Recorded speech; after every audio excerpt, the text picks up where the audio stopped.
name is Joanne Hardesty, and I want to be the first to welcome you here to what is going to be an incredibly fabulous community dialogue, and we've got Michelle Alexander.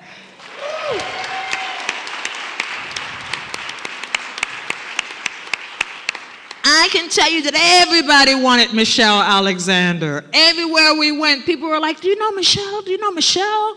Can you get Michelle here? Well, I am pleased that I was able to work with a fabulous group of volunteers at Portland Community College Cascade.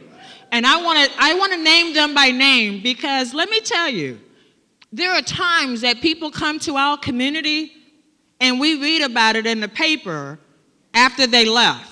Can I get an amen on that? Sometimes people come to our community and it's not even reported that they showed up. So let me tell you what PCC Cascade did. PCC Cascade, there's a fabulous woman named Kendi Essery. Where is Kendi? Stand up, Kendi.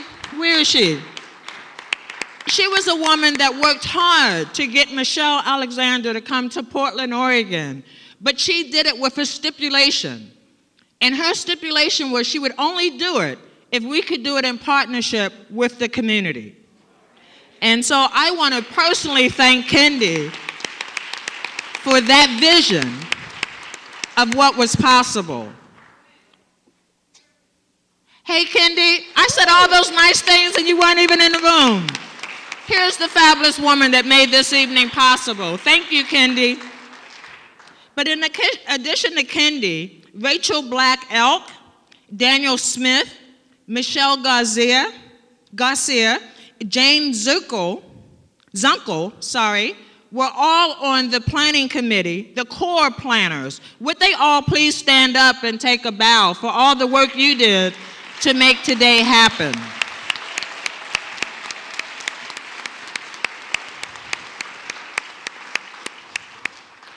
And of course, we had other people from PCC, including Max Marcus, Abe Proctor, Ricky Franks, Denise Peterson, Katie Raddick, and of course, Kate Lohr, who is one of my own. I claim her as one of mine. Please put your hands together and thank them.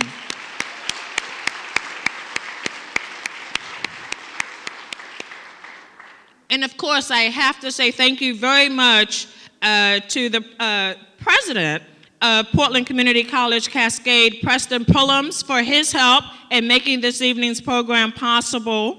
He also had help with Clara Oliviers, Rhea Combs, and Kendi Essery helped them as well.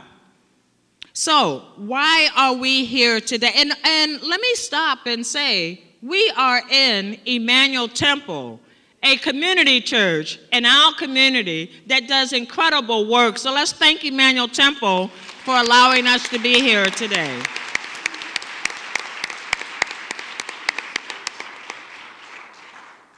So why are we here?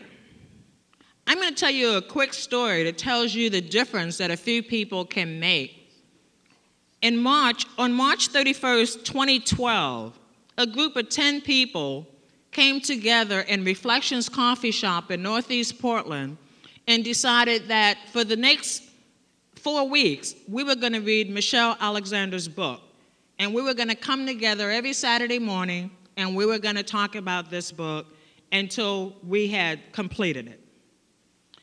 And we did that. We came together every Saturday morning. We started out with about 10 people. The book club got up to 30-some people. And then, when we got to the last chapter, we said, we have to do something. This is not a book that you just read and you go, oh, that was nice. What are you going to read next? We have to do something. And so I want to take a moment and have any of my book club colleagues who are in the audience stand and take a bow, because we were just people meeting at Reflections that wanted to read a book. I want you to stand up and be applauded, because of you, we are here this evening.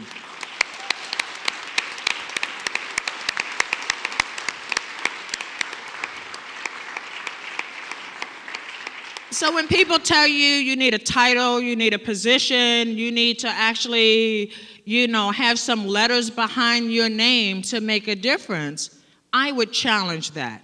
Because after we finished reading Michelle Alexander's book, we decided we got to share this information with the community. So on July 5th of last year, we had our first community forum at PCC Cascade. At PCC Cascade on a Friday evening, 120 people came out to have a dialogue about Michelle Alexander's book and the work that was taking place in our local community. But that wasn't enough. We decided we have to do another forum, and then at this forum, we've got to have students there. So we did another forum on November 8th at PCC Cascade, and we had 140 people show up, and we had a 2-hour dialogue about what the impact of Michelle Alexander's book was and how it was playing out right on Killingsworth at this past summer while we were talking about the book. It was already playing out with police actions that arrested over 300 people in a 1-month period of time. And again, we didn't stop there because one of our book club participants, Ricky Frank, says, well, PCC is bringing Michelle Alexander in. And that's how we got to tonight. Before I continue, I want to take a moment, because you might not know this. Michelle Alexander is in the room. She's right here now. And so I want to take a moment and introduce her. Would you please stand?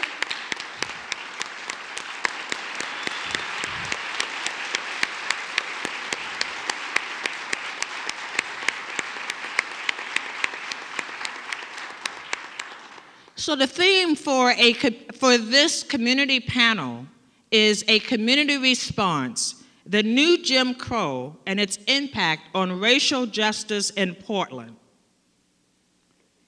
Behind me are some incredible people who have been fighting a long, long time for justice in our community. And before I introduce our panelists, I want to take just a second and introduce Dr. T. Allen Bethel, who is the other co-chair of the Albana Ministerial Alliance for Justice and Police Reform. Please stand, sir.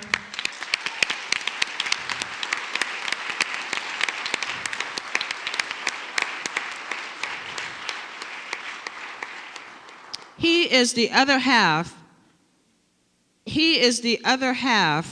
of an incredible team that has been working tirelessly in this community to create a police department that serves all of us and ensures that each of us, our constitutional rights are protected. I am speaking of Reverend Dr. Leroy Haynes.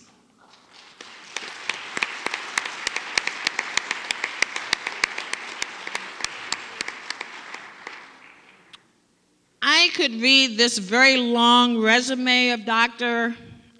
Leroy Haynes, but what I will tell you is he has been a fearless leader for justice in our community for decades. And I appreciate the fact that he's here this evening to share the work that's happening right now that today you can get connected to in our work for justice here in this community. I want to also introduce Reverend Kate Lohr, who is the social justice minister at the First Unitarian Church of Portland. She serves on the Jobs with Justice Workers' Right Board and the steering committee for the AMA Coalition for Justice and Police Reform. Reverend Lohr has received several community awards, including the Lamplighter Award, the Cecil Smith Community Award, and Portland's CCEH Achievement Award for her service to homeless families. Please put your hands together for Reverend Kate Lohr.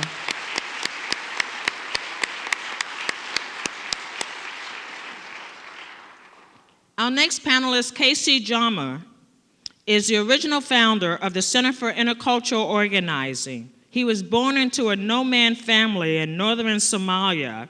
He left when civil war erupted and finally found sanctuary in Portland, Oregon. From 2005 to 2007, he trained immigrants and refugee community leaders in 5 Western states under a prestigious New Voices Fellowship at Western State Center. In 2009, the Lowenstein Trust Award, which is presented yearly to that person who demonstrates the greatest contribution to assisting the poor and underprivileged in the city of Portland. In 2012, he was awarded Portland Peace Prize. Please put your hands together for Casey Jama.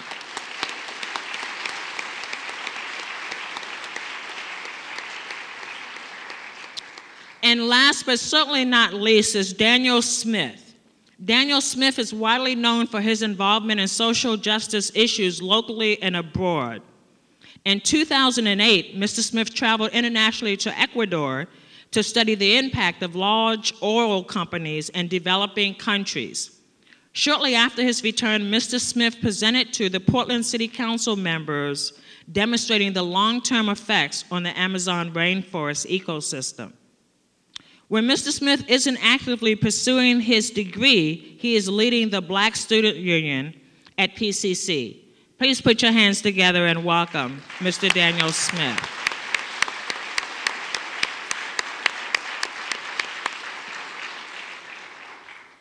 So this portion of the program, I'm going to turn over in just a moment to Dr. Leroy Haynes. In this portion, we're going to share with you work that's taking place right now, either at the local level, at the legislative level, or on college campuses that you can today get involved in to ensure that we fix what is broken in our system in this city and in this state and in this nation. And so we're going to give them an opportunity to share with you. We invited people who came to the community fair who will also be telling you about organizations and opportunities for you to get involved. So without further ado, I want to thank you once again for showing up, being in the house. I want to thank you for your attention. And I say grab onto your seats because you're in for an incredible ride this evening. Thank you for joining us.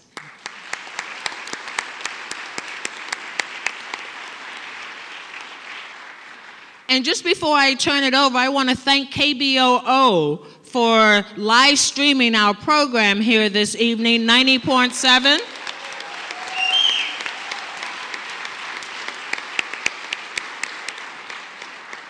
You gotta love when the community comes out in support of the community. And so, thank you again for being here, and we're gonna have a wonderful evening. Thank you.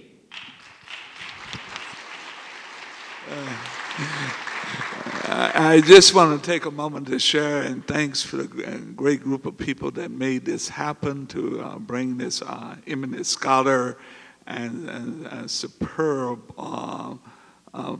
individual that is writing a new chapter in the history of the freedom movement. And so we want to thank God for those individuals as well as the master of ceremony.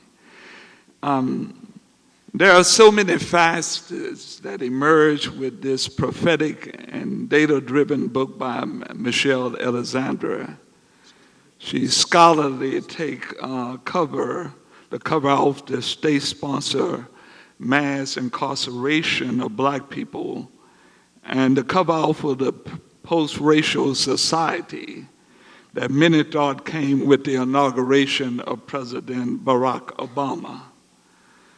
Michelle navigates the reader through American history, and it is an attempt to socially control, oppress, and exploit Black people from slavery to Jim Crow to mass incarceration and imprisonment of Black people. She described the new Jim Crow as a new form of racial caste system whereby a race of people are racially stigmatized by using the criminal justice system, the locking up of people of color into a permanent second-class citizenship and underclass. Although there have been some of the post-civil rights movement, like my comrade George Jackson, an imprisoned Black Panther Party member at Solitary Prison, and my mentor, Geronimo Pratt of the Los Angeles chapter of the Black Panther Party, that served 27 years in prison for a crime that he did not do. And the other movements and activists that have spoken and wrote about this issue of mass incarceration. Catherine Marshall gives us the definitive scholarly data-driven work that shows the systematic use of the criminal justice system as a means of social control and oppression, particularly of the poor and the marginalized. I believe Dr. Cornel West was right when he stated that race matters. Although progress has been made in America through the civil rights gains and the election of President Obama, some things fundamentally remain the same. In light of these outstanding work by Dr. Marshall, we can examine the work that is presently being done by the Albano Ministerial Alliance Coalition for Justice and Police Reform. Our coalition is made up of 25 community organizations of both faith-based and secular organizations, as well as individual activists. We have been in operations since the Kendra James killing, where a young black mother was stopped in her car and murdered by members of the Portland Police Bureau with no weapon. The most recent case that leads to our organized effort was to seek a federal court mandate in the intervention of the Portland Police Bureau that were brought through the recent cases of James Chassie, where a homeless man was beaten to death by members of the Portland Police Bureau, and the Aaron Campbell case, where a young black male was shot in the back with his hands in a surrender position, in which the Reverend Jackson, director of PUSH, called an assassination. Our engagement has been primarily in the area of holding the Portland Police Bureau accountable for how they police our community and the city at large. We have worked diligently in the last 10 years in changing the culture, the policy, the training, and investigation and the makeup, as well as the culture of the Portland Police Bureau. And the racial profiling of young black males. But our greatest focus has been on the use of excessive force and unnecessary force by police officers. We have challenged the lack of accountability of officers when it comes to engaging and arresting black males in particular, and the mentally ill as well as citizens in general. Recently, we pushed for a federal audit of the Portland Police Bureau, and the report came back that the Portland Police Bureau was guilty of excessive and unnecessary deadly force, especially with the mentally ill. Presently, a suit has been filed in the court, the federal court, and an agreement has been reached with a mandate to put the Portland Police Bureau under court order mandate. The engagement and the policies of this highly populated area of the black community. The department has at times used unconstitutional methods and targeting of young black males, which we believe is one of the most explosive issues in the new Jim Crow system that historically has taught us that will set off racial riots. Yet it must be viewed as Dr. Marshall is teaching us in a comprehensive system of not just in terms of engagement in arrest, harassment, and targeting of black males and black people in general, but it must be viewed in the context of a more comprehensive way of mass incarceration of black males. When the numbers continue to go up in terms of the population of black males in prisons and jails throughout this country, we must understand that the challenge of even responding to the use of deadly force and excessive force is only one component. And so, in light of that, we must begin to think, as Dr. Marcia is calling us to do, in a more comprehensive concept of how we can address through a movement similar to the civil rights movement of the past, in addressing the comprehensive of mass incarceration, to making it a priority within all of our communities as an issue that if we're going to bring equity and justice and freedom, we must do it in a comprehensive way. Thank you very much.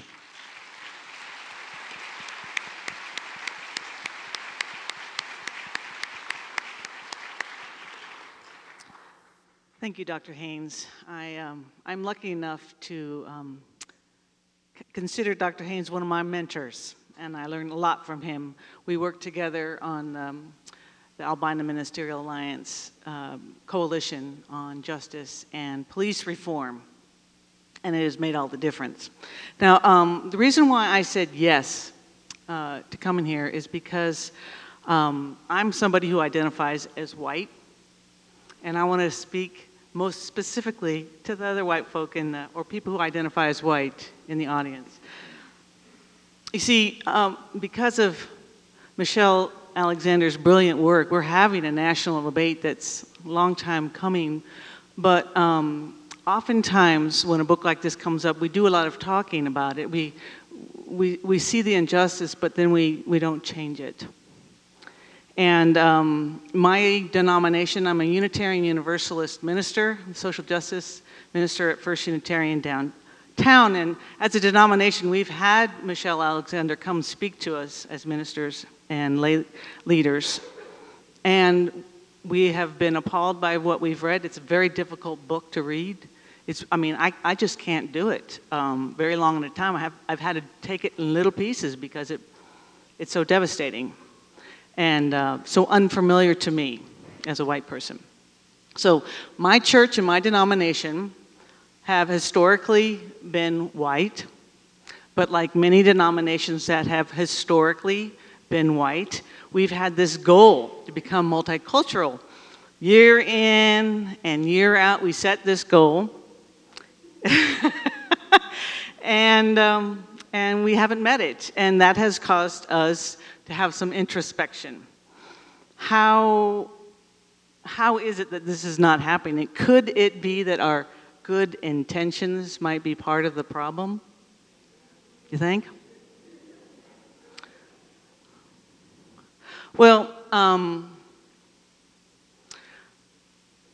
I am somebody who has been trained and studied anti-oppression work since I was 19, and I am still profoundly amazed by how much I don't know.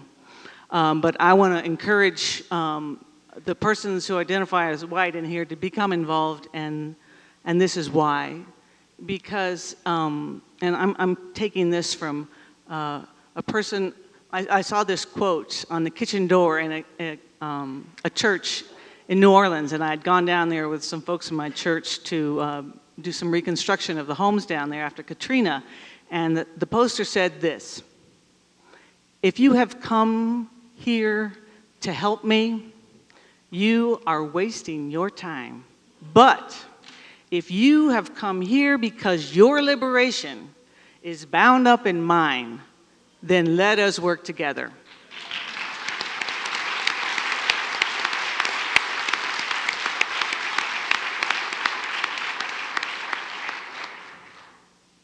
And the more I sit with that thought and I reflect on it often, the more I realize how much I, even as a person of privilege in this community, the price I pay for being part of a system that perpetuates what Michelle would call the rebirth of slavery in our country. So what I would like to encourage the white folks in the audience to do is to, despite your strong opinions, to stop talking so much. Despite your great leadership skills, to stop leading so much. And instead embrace humility. I can't tell who's clapping, but I have a feeling I know. But this is work that takes courage, because when you start really listening and when you start really realizing that your own liberation is tied up in it, you have to change things. And when you change things, then you get to see a whole different part of society. When I became involved in police accountability, I read the books. I understood institutional racism, cultural racism, but I didn't know what it felt like, right? And until I started listening to people with the assumption that I don't know, I didn't hear everything that I hear now. And now I can't not do anything. And now I realize, and I think many people here realize, or you wouldn't be here, that this evil is impacting us all. And some of us might be able to live under the illusion that it's not so bad, but it's just a matter of time. So I am here to encourage courage and humility in the folks who identify as white here, and to ask you to embrace humility and come to this work with beginner's mind.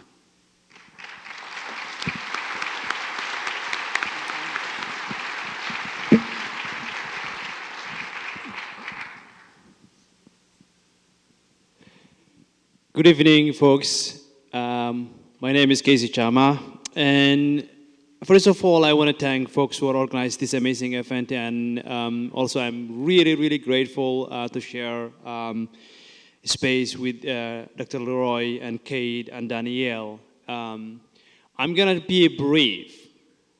I think many of you in this room have a more experience and more knowledge and more expertise than I do, who are sitting in front of me. So I want to acknowledge that. But what I want to quickly share a couple of things before I stop is that one, I want to share a little bit about us and a Black African immigrant who is living right now Portland, Oregon. What is my experience as an individual, and a little bit shed a light about racism and racial profiling in 21st century.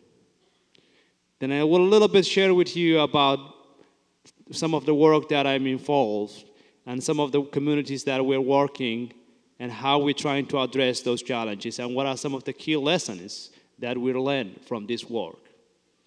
And I will leave with you a note with myself and others in this room tonight that we have to stand up and we have to push back and we have to fight.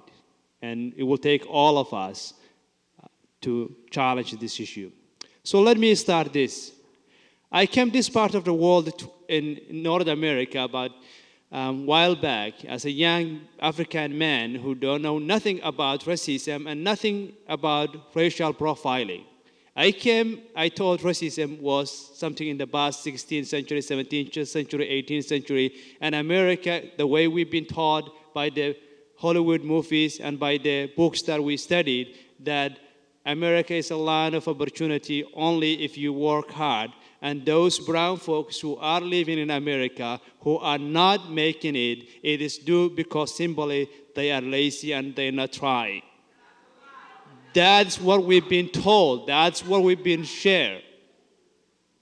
That's the lie that people who are learning we are learning outside of United States. That's the lies that we're learning. So when I came here as a young black man, I was completely appalled and taken off guard when I suddenly myself realized that I'm black, I'm brown, and I'm poor, and I'm a Muslim, and I'm a refugee, and yes, and yes, and yes, racism exists. And life and well and kicking. My first experience was just only being around 4 months in North America. My first job, I was hired as a young man as a clerk for a cashier in a convenience store. And my English was not as good as it is right now. Still I'm learning, but very, very limited. After working there about 2 weeks, one night I was roped, gunpoint, by a few young men who were also white, if I say. I was handcuffed. They took the money. I was already have some wounds bleeding on my side because there was a knife on my body that inch. I called the cops. That's the best things that I've been told the first few days I was here. If you're in trouble, you call 911. I called 911. In a few minutes, there was a bunch of cops coming to my office. And when they uncuffed me as a responsible employee, the first thing I did was to call my boss to let him know that the store has been robbed. As I was on the phone with my boss, the man who is in charge, that police unit who come to me, looked at his officers and screamed and looked at me and said, "Get that end off the phone." And you know, that moment as a young man who still trying to figure out world, the biggest disappointment, the biggest challenge that what I couldn't understand was that why am I victimized twice? And I actually was afraid of my life more than the police who supposed to help me, than those young men who robbed me. It took many, many years of hard work and study and learning about racial issues and racial injustices in the United States that I learned about how the systematic ways the racism is built on in this society. Finally, I'm still learning. Today, what I want to let you know and share with you is that whether you're the community who's been here for many, many, many generations, who's been fighting and resilience and struggling against racial oppression, or those of us who just recently came and trying to learn and find our way out this oppression, we need to come together.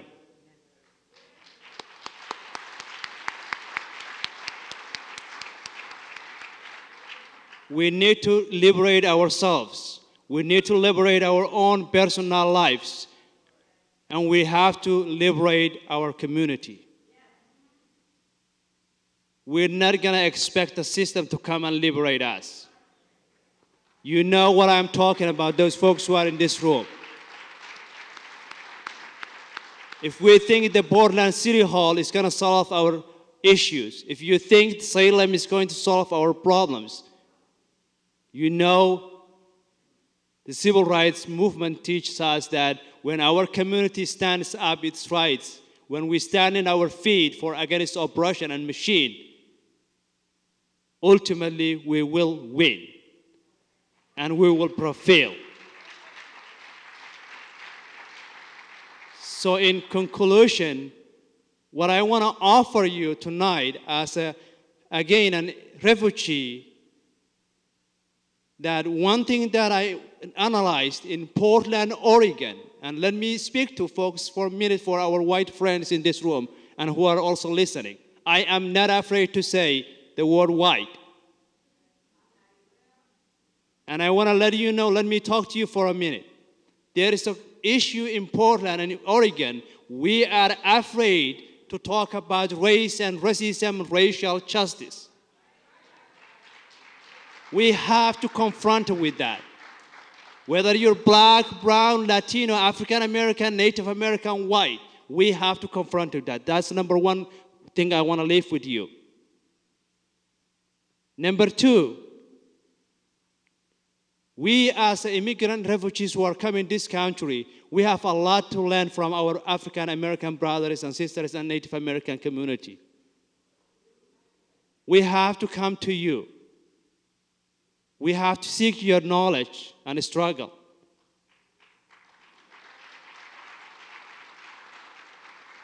I always say when I'm talking to my immigrant brothers from Africa, do you realize that you and I are able to walk freely in Portland, Oregon because of the struggles that took place? There was a time that people were not allowed to stay in a sleep in Portland, Oregon if they are moving from Seattle to California. I am a living example of the struggles that a community who's been here long, when they struggle, I am reaping the benefit of that struggle. And I'm here to join with you hand by hand and say to you, let's liberate our community. Let's not expect City Hall is going to solve and stop police racial profiling. Let's understand that Salem is going to do that. We are putting together a bill right now that will end a profiling, and we are working some of our elected officials. That is just one strategy. So if you want to work with us and we want to work collectively together, please just talk to me afterward and we can be here. But let's start a dialogue. Conversation starts, and we as an immigrant, again, we should be coming to our community. You are the knowledge of struggle, and we will be learning from you, and we will profile, and we will be liberating. Thank you very much.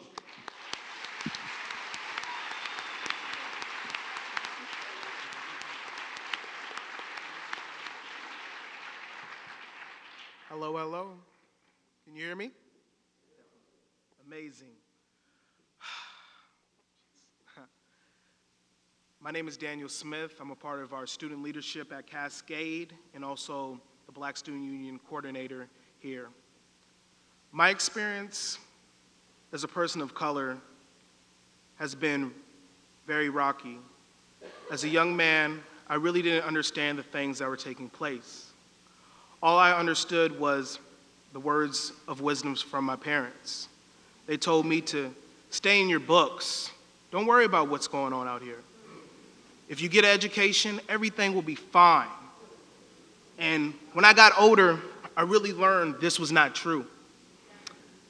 I mean, when we look at the new Jim Crow, as a person of color, you might not think I gained anything from it because I live in that system of oppression, of white supremacy. But I gained a lot. I mean, as a young African-American male, things that happened during the 60s and that era, I benefited from greatly.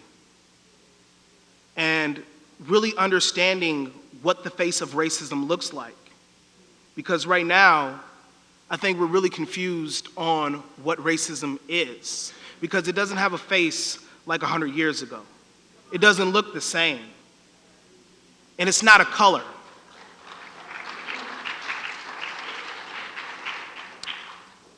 When we talk about racism, I think the book elegantly puts what feeds racism in this country, and how that when we talk about racism, what it means today. I think I learned from the book, I took away that the system of racism and what it really means. I personally didn't know the beginning of when we talk about slavery and what fed slavery. I really didn't understand those social constructions. As we look today and we see African Americans breaking, being the first, being presidents, winning awards, we don't really understand. It's kind of hard when you're young and when you see President Barack Obama, when you see people that are when you see people like Barack Obama and you see well-to-do people,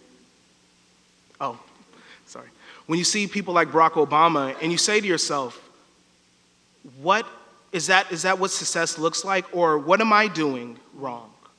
I think another thing that I really want to instill or make sure we do tonight is I want to make sure that we all participate. I think step one today is us all being in this room. I'm really happy to have everybody in here. But we can't stop just being here. You know, we really have to not just leave it right here in Emmanuel Temple. We need to take it outside. We really need to engage. The stuff that we're talking about here today is very important. You don't have to be an African American male to understand that people are being oppressed. I don't have to be in the gay or lesbian community to understand that you might not be able to use a restroom anywhere. So I want you to really take heed of the things we're talking about today, and to also really engage, communicate with people, and really move this information outside. Thank you.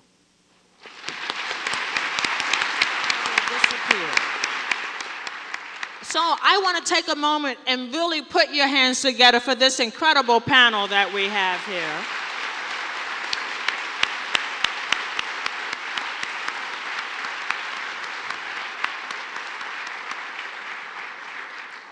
Daniel's the only one of this panel that I newly met, but I met him as part of the team at PCC Cascade that was working to put this program on.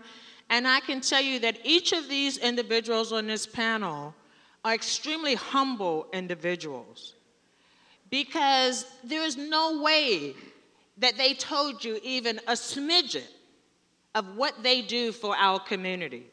These are truly our community heroes and sheroes. And so I just want to take a moment to publicly say thank you for all that you do in our community.